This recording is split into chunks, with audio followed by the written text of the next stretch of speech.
이 말씀을 중심으로 부활의 증인들이라는 제목으로 같이 은혜를 나누고자 합니다. 지금 우리 예배실의 현수막을 이번 주까지 그대로 달아놨습니다. 우리 사순절 기간, 우리 고난주간 기간 지나면서 주의 십자가, 나를 위한 주님의 십자가의 그 길을 묵상하고 생각하는 기간이었고요. 특별히 우리 고난주간 때는 우리 부활, 십자가 그리고 생명이라는 주제로 우리 마지막 성금요일 예배까지 올려드렸습니다. 만일 부활이 없다면 사도 바울은 이 점을 매우 강조합니다. 매우 구체적으로 설명합니다. 우리의 믿음도 헛것이요, 우리의 전파하는 것도 헛것이고, 그리고 우리가 거짓말장이, 다른 말로 하면 사기꾼이라고 말합니다. 왜냐하면 부활이 없다면 아무것도 아니라는 것이죠. 한마디로 부활이 없다는 이 모든 게 헛수고라는 뜻입니다. 그러나 그리스도께서 부활하심으로 인하여서, 부활의 첫 열매가 되심으로 인하여서 이 모든 일에 대해서 우리 주님께서 엄청난 은혜를 베푸신다고 고린도전서 15장 말씀은 참으로 장엄한 말씀이죠. 저는 이 58절 맨 마지막 말씀을 참 좋아합니다. 견고하며, 이전 성경에는 견고함이죠. 견고하며 견실하며 흔들리지 말고 의심하지 말고 절대 포기하지 말고 항상 주의 일에 더욱 힘쓰는 자들이 되라. 부활이 없으면 믿음도 전파하는 것도 봉사와 헌신도 이 모든 것이 헛것이지만은 부활이 있다면 결코 헛되지 않은 줄, 이는 너희 수고가 주 안에서 헛되지 않은 줄 알미라. 한 분이 이런 말씀을 한 글을 봤습니다. 이 세상에서 진짜 기적은, 진정한 기적은 부활밖에 없다는 거예요. 이 땅에서 많은 일들이 일어납니다. 놀라운 기적 같은 일들이 많이 생깁니다. 성경에도 기적이 많습니다. 나병 환자가 치유받고, 맹인이 치유받고, 걷지 못하는 사람 오병이의 기적, 물 위를 걷는 기적, 오늘날도 얼마나 기적이 많습니까? 구사일생으로 살아나는 사람들 많습니다. 기적이라고 말합니다. 그러나 이 모든 일들은 죽음의 한계 안에서 일어나는 일들이잖아요. 결국 사람은 맨 마지막에 주님을 맞이하게 되지만은 부활은 죽음의 한계 밖에서 일어나는 새 창조의 역사이기 때문에 진정한 기적은 부활밖에 없다는 그거를 보고 가슴이 아팠더라고요. 정말 하나님께서 예수 그리스도를 살리시고 이것이 부활의 첫 열매, 하나님이 오른손으로 예수를 높이심에 하나님의 개입하심의 사건이 부활 사건입니다. 그가 약속하신 성령을 아버지께 받아서 너희가 보고 듣는 이것을 부어주셨다는 게 성령의 충만함으로 덧입혀 주셨다는 말씀이죠.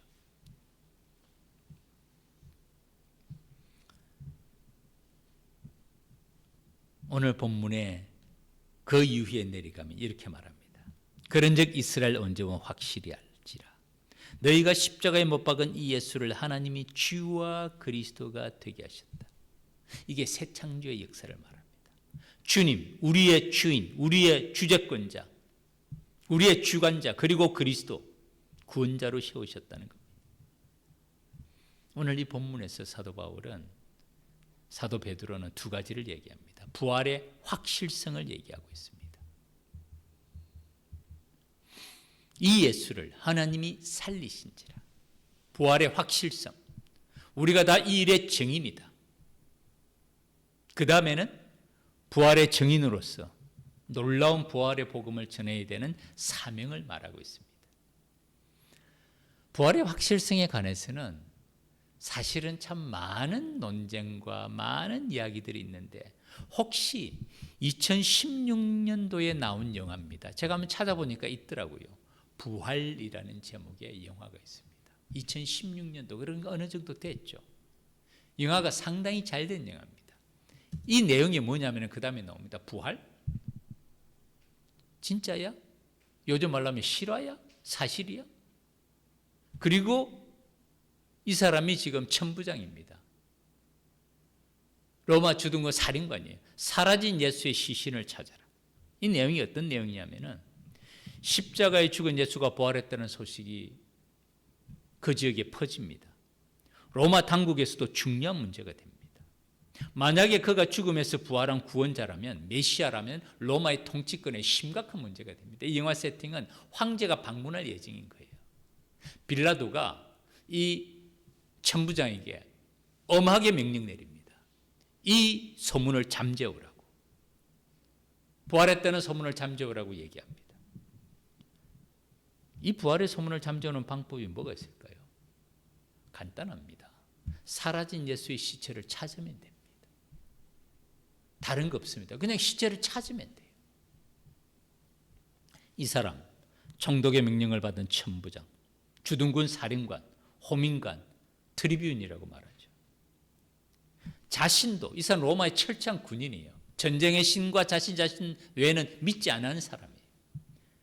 자기 자신도 부활을 믿지 않기에 부활했다는 얘기를 듣고는 황당무계하다고 생각합니다. 그리고 간단하게 생각해요. 철저하게 뒤져가지고 예수의 시신을 찾으면 끝난 것이라고 생각합니다. 그때부터 시신을 확인하는 과정을 시작합니다. 41명의 사람들을 만나면서 철저하게 조사를 합니다.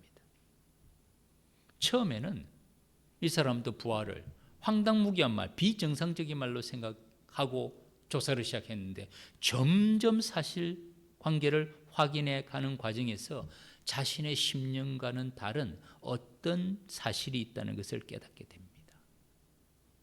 그리고 부활한 주님과 예수님이 만나는 장면들, 부활한 주님이 막달라 마리아를 만나는 장면들을 보고 난 다음에 이 사람의 생각이 변합니다. 맨 마지막에 이렇게 말합니다.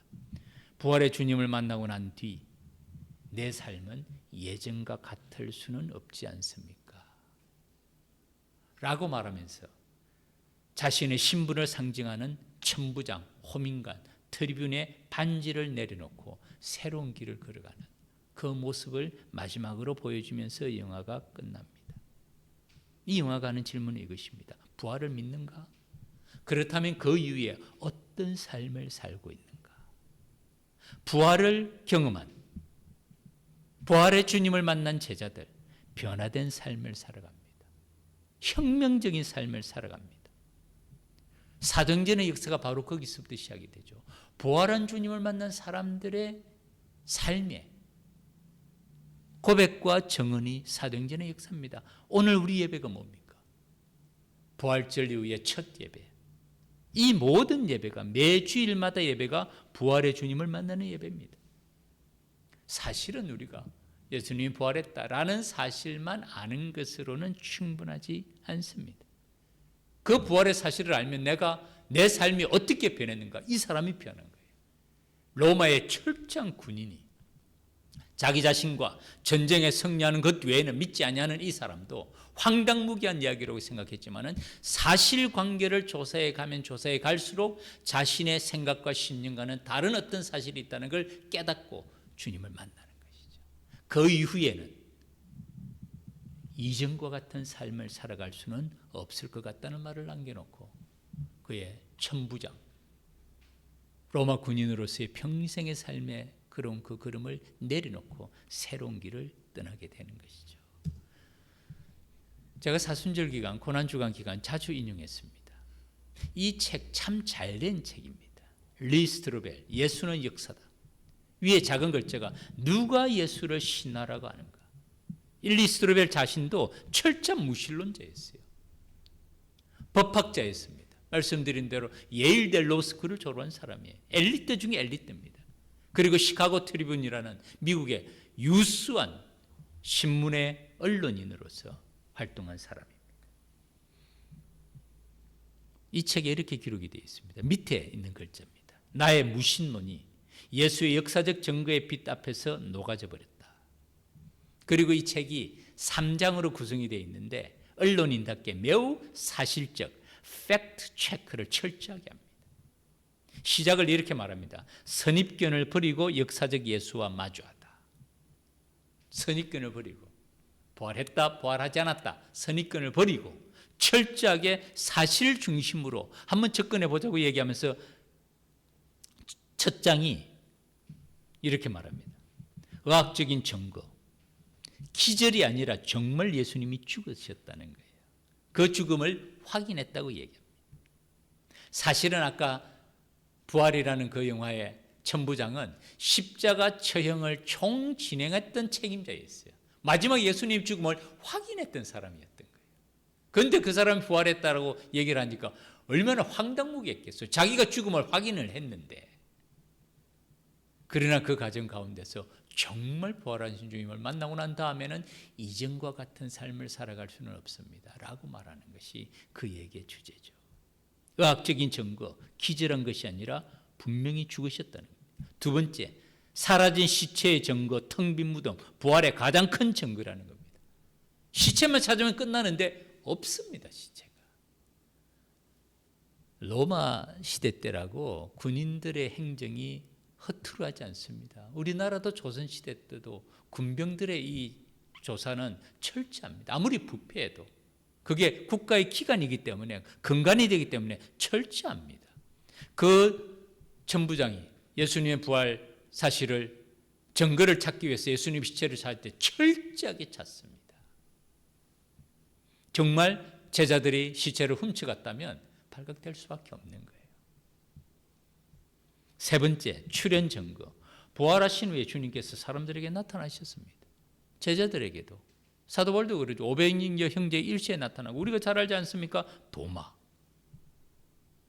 출현의 증거가 있습니다. 마지막 정황 증거를 이렇게 말합니다. 제자들이 진짜로 예수님의 시체를 훔쳐가서 숨기고는 예수님이 부활했다라고 말하면 누구보다도 제자들이 그 사실의 허구성을 알고 있을 텐데 그것을 인해서 자기의 목숨을 버릴 수가 있겠느냐는 거예요. 그 이후에 제자들의 정황 증거, 그들의 삶에 혁명적인 변화가 일어난다는 겁니다. 사도행전의 역사가 그렇잖아요.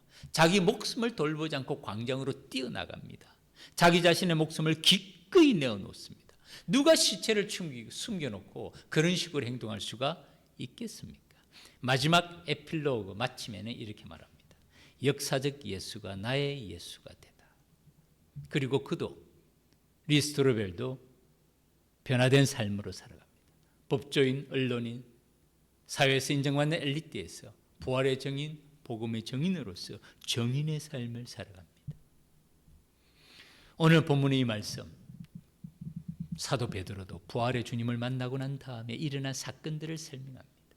사실 이 본문의 말씀은 베드로가 부활의 정인이 되고 성령 충만하여서 난곳방언으로 말하고 난 다음에 사람들이 깜짝 놀랄 때 그들에게 부활한 복음을 전가합니다. 그때 첫 역사가 3,000명의 회개하는 역사가 나타나는 그 본문의 이야기가 오늘 본문의 이야기입니다. 오늘 우리는 부활 이후의 첫 주일입니다. 우리는 이 부활의 사실을 어떻게 받아들이고 있습니까? 사순절 기간, 고난주간을 지나면서 우리도 의학적인 증거, 텅 빈 무덤, 사라진 시체, 제자들의 이야기, 막달라 마리아, 베드로와 요한, 도마의 이야기, 말씀 가운데 우리가 깊이 살펴보았습니다. 그리고 난 다음에 우리의 믿음의 걸음, 우리의 삶의 걸음은 그 부활의 주님을 만나기 전과 만나기 난 다음에 우리의 믿음의 걸음은 얼마나 변하고 있는가, 얼마나 혁명적으로 제자들처럼 변하지는 못하지만 그 부활의 소망 가운데 우리는 얼마나 견고히 걸어가고 있는가. 그래서 사도 바울은 강조하는 게 이것이죠. 만일 그리스도 안에서 우리가 바라는 것이 다만 이 땅의 삶뿐이면, 부활이 없다면이라는 뜻입니다. 이 땅의 삶이 전부라면 뭐라고 말합니까? 모든 사람 가운데 우리가 더 불쌍한 자라. 아까 말씀드린 대로 우리 믿음도 헛것이고 예배드리는 것도 헛것이고 봉사하는 것도 헛것이고 섬기는 것도 헛것이고 한마디로 헛수고라는 겁니다. 그러나 이제 그리스도께서 죽은 자 가운데서 다시 살아나사 부활의 놀라운 소식을 말하지 않습니까? 잠자는 자들의 첫 열매가 되셨다고 말씀하고 있는 것입니다. 그러기에 우리의 삶의 걸음 가운데서도 어떤 상황 가운데서도 부활하신 주님의 능력과 은혜 가운데서 우리가 넉넉히 이겨낼 수 있다는 것을 말씀하고 있죠. 방금 우리 부른 찬양이 있죠. 제가 가사를 한번 적어봤습니다. 물 위를 걷는 자입니다. 주님 나를 부르시니 두려움 없이 배에서 나아가리라. 우리의 삶의 안전지대에 있다가 베드로에게 그랬잖아요. 오라고 말씀하십니다. 주님 나를 부르시니, 주님이 내게 오라고 하시니, 주님의 부르심이죠. 소명이죠. 주님 보고 계시기에 의심치 않고 바다를 걸어가리라. 바다를 걸어갈 수가 없습니다, 사람은. 그러나 주님이 보고 계시기에, 주님이 여기 계시기 때문에, 주님 여기 계시기에 이 깊은 바다가 반석이 되고 우리의 삶에 깊은 고난과 어려움 가운데 있을지라도 청량할 수 없는 시면의 바다가 우리에게는 주님이 여기 계시기 때문에 반석이 됩니다.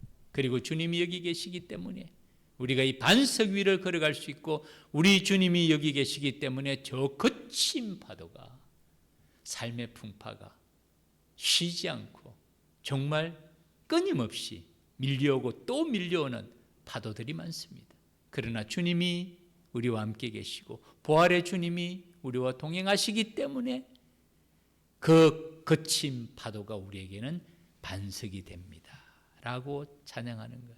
물 위를 걷는 자, 이 찬양이 참 말씀을 준비하면서 깊이 가슴에 다가오더라고요. 인생의 깊은 바다를 만날 때가 많지 않습니까?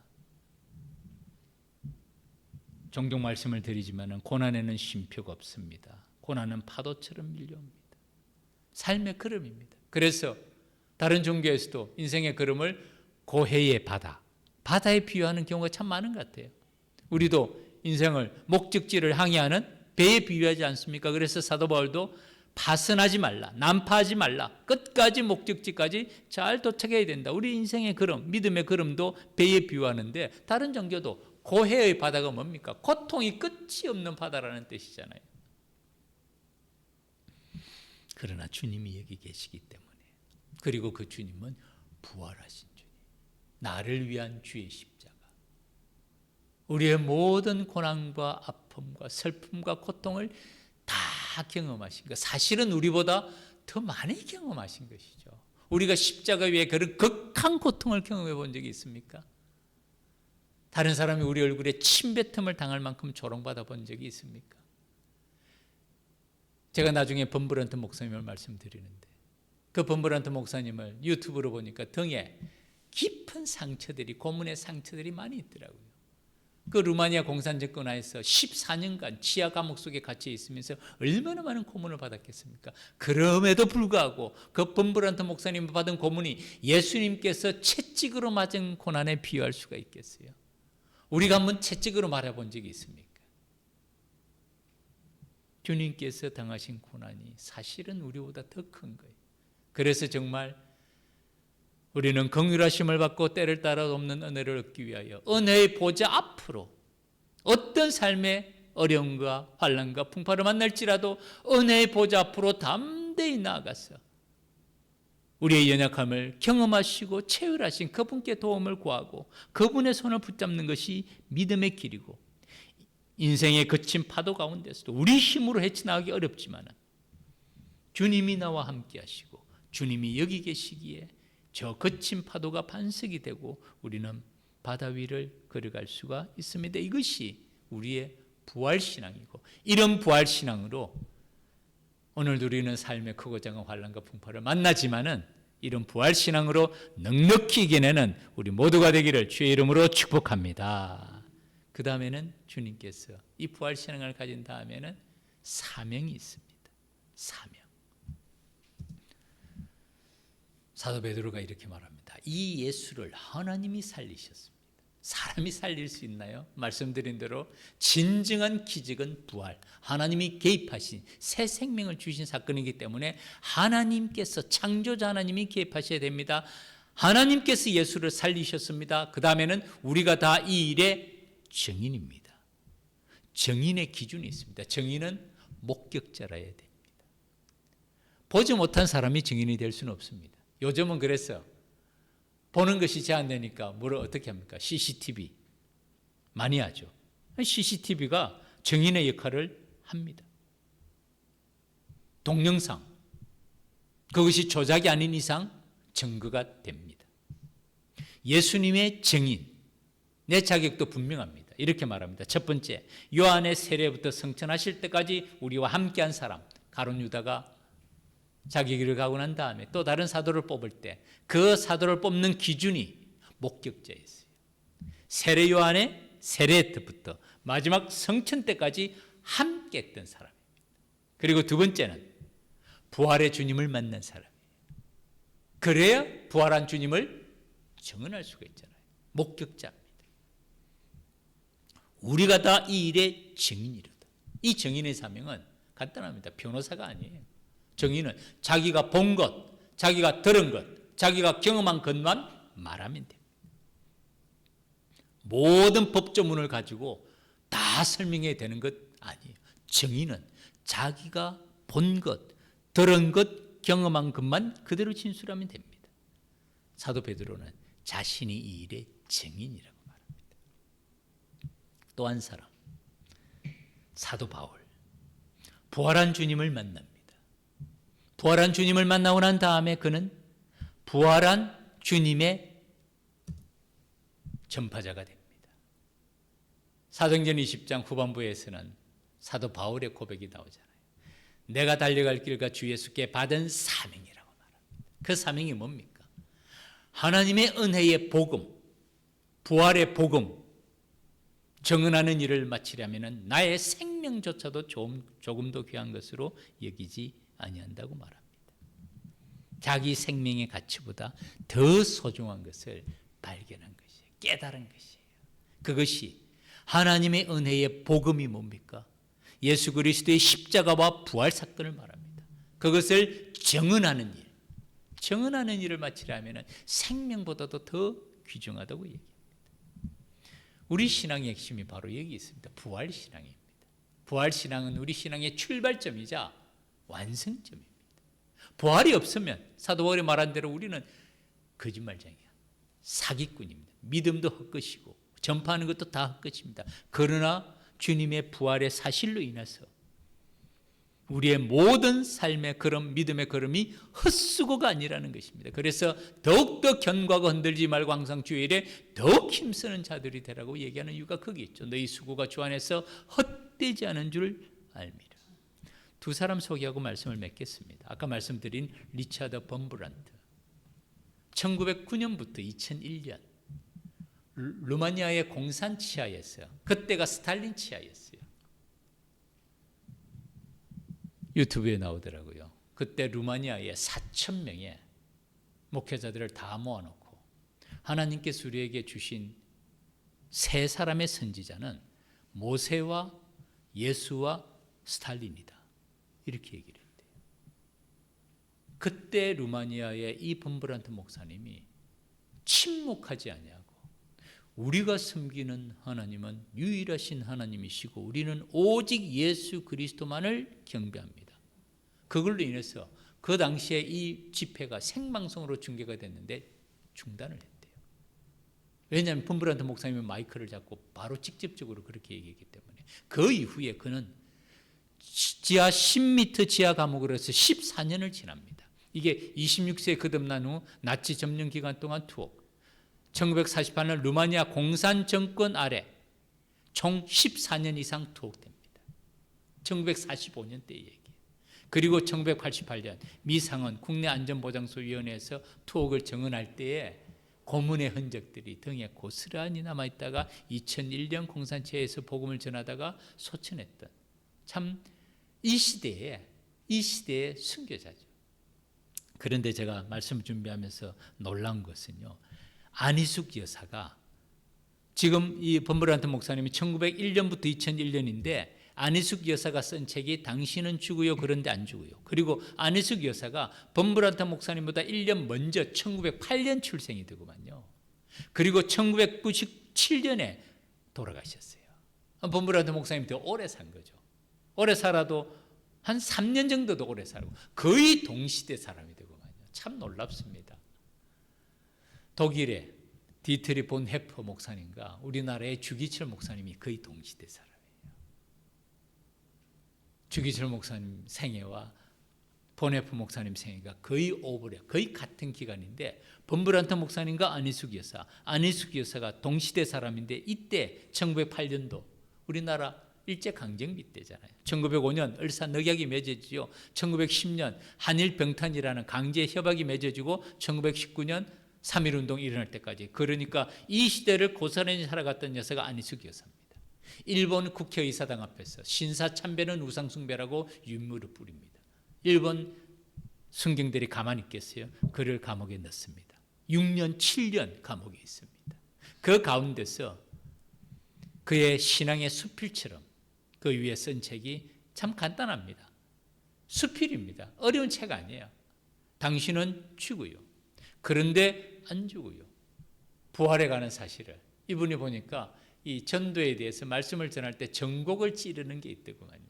그 마음에 그게 있는 거죠. 본인의 오랜 고난과 역경을 통해서 형성된 신앙의 눈이 깊이 있는 것을 깨달았습니다. 오늘 우리 시대에도 부활의 증인으로 부름받은 많은 사람들이 살아가고 있습니다. 우리도 약속의 말씀 안에서 이 시대에 하나님의 부름받은 증인으로 이 자리에서 예배드리고 있지 않습니까? 마지막 글 하나를 소개해드리고 말씀을 맺겠습니다. 당신은 부활의 소망으로 인하여서 죽음의 두려움에서 벗어났습니까? 당신은 절망이 아니라 희망 속에 살고 있으며 어떠한 고난과 두려움 속에서도 기뻐할 수 있습니까? 그리고 어떤 위협과 유혹을 두려워하지 않고 진리의 길을 굳건히 가고 있습니까? 일시적인 이 세상의 가치에 연연하지 않고 영원한 하나님의 나라의 가치를 소중히 여기며 살아가고 있습니까? 그렇다면 당신은 부활의 증인입니다.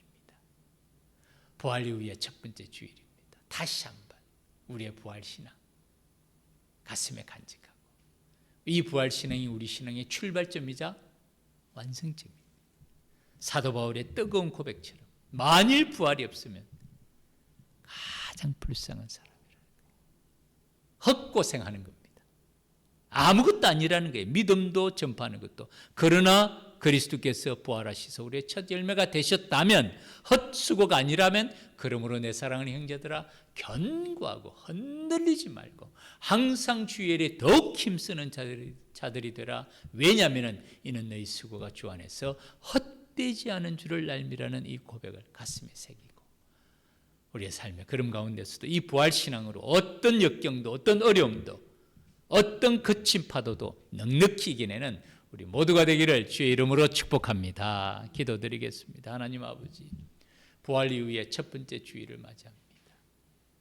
참으로 부활의 증인으로서 뜨거운 가슴을 안고 살아갔던 믿음의 선진들을 기억하며 바라봅니다. 하나님 아버지, 사도 베드로의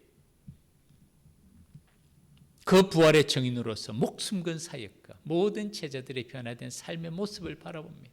사도 바울의 하나님 아버지 부활 신앙 가운데 견고히 있으며 자신의 생명의 가치보다 더 귀중한 것을 발견하고 그 사명을 위하여서 전력 투기했던 믿음의 선진들을 바라봅니다.